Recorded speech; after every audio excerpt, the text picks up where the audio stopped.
Good morning, friends. Today we are going to discuss a very important ruling which has come from Honorable Rajasthan High Court in the matter of Naharpur Industrial Enterprises Limited. ये जो ruling है, this is in relation to the refund of ITC arising due to inverted duty structure as provided under section 54 subsection 3 clause 2 of CGST Act. So इसमें जो main point of litigation था जिसकी basis पे department ने refund को reject किया था, वो पॉइंट थे इसके अंदर। द फर्स्ट पॉइंट वाज कि there are multiple input supplies and multiple output supplies and in most of the items the rate of GST on input as well as output was same, like 5%. So department कहता कि more or less the input and output both are at the same rate, thus this is not a case calling for refund under IDS. And the second point which was raised by the department was कि जो assessee है, tax payer है, उसने काफ़ी सारे inputs purchase किए हैं इस पीरियड के अंदर, पर्टिकुलर क्लेम पीरियड के अंदर, बट जो उसकी आउटपुट सप्लाईज हैं they are of a lesser value and because of that there is a stock arising in the hands of the taxpayer as at the end of claim period, और उसकी वजह से एक refund का जो accumulation हुआ है उसकी वजह से हुआ है, otherwise there was no accumulation arising and thus this does not call for the refund under this IDS clause. So इन दोनों पॉइंट्स के ऊपर डिपार्टमेंट ने पहले रिजेक्ट किया ऑर्डर, उसके बाद जो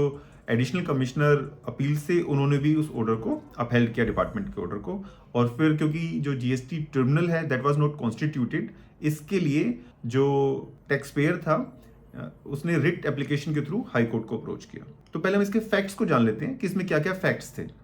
सो ये जो कंपनी है that is into the manufacturing of textiles, और टेक्सटाइल्स के अंदर वो मल्टीपल प्रोडक्ट्स को, जो कॉटन है, ब्लेंडेड कॉटन है, काफ़ी सारे पैकिंग मटेरियल्स है, उन सबको मार्केट से परचेज करती है और उनको मिला के वो अपना आगे आउटपुट प्रोडक्ट को सेल करती है। और उसके जो प्रोडक्ट्स हैं वो रेंज करते हैं, जो उनकी परचेज के जो जीएसटी रेट्स हैं वो रेंज करते हैं 5%, 12%, 18% एंड 28%, और जो आउटपुट है वो रेंज करता है 0.1%, 5% and 12%। So there are multiple rates of inputs, GST rates of inputs and multiple output rates as well. तो उसकी वजह से जो उनके क्लेम पीरियड के एंड में एक रिफंड का आईटीसी का एक्यूमुलेशन होता है, जिसके लिए उन्होंने रिफंड का क्लेम फाइल किया होता है। So now let's see high court के केस में क्या ऑब्जर्वेशंस रहे। हाई कोर्ट ने ये पूरा चार्ट जो था उसका देखा कि किस किस रेट्स पे परचेजेस हुए हैं, किस किस रेट पे सप्लाईज हुई हैं, आउटपुट सप्लाईज हुई हैं, और उसके बाद हाई कोर्ट ने बोला there is no concept of more or less, like department is saying कि 80% input and 80% output are being sold at the same tax rate, hence there is no IDS. So high court ने कहा कि there is no concept of more or less. So आपको ये देखना है कि even if there are some items which are taxable at high rates, input items are taxable at higher rates, and some output items that are being sold at a lower rate, even then there can be accumulation of ITC arising due to this difference of input and output, and the requirement of IDS is only that the rate of input has to be higher than the output rate. It is not that all the items has to satisfy this particular test. Only any of the input items can satisfy that. Even if there is a marginal increase in the input rate, even then this condition is being satisfied and refund would arise due to this. Secondly, high court ने ये भी कहा कि ये जो refund का formula जो prescribe किया हुआ है रूल 89 सब रूल 5 के अंदर, उसके अंदर टर्नओवर देखना है।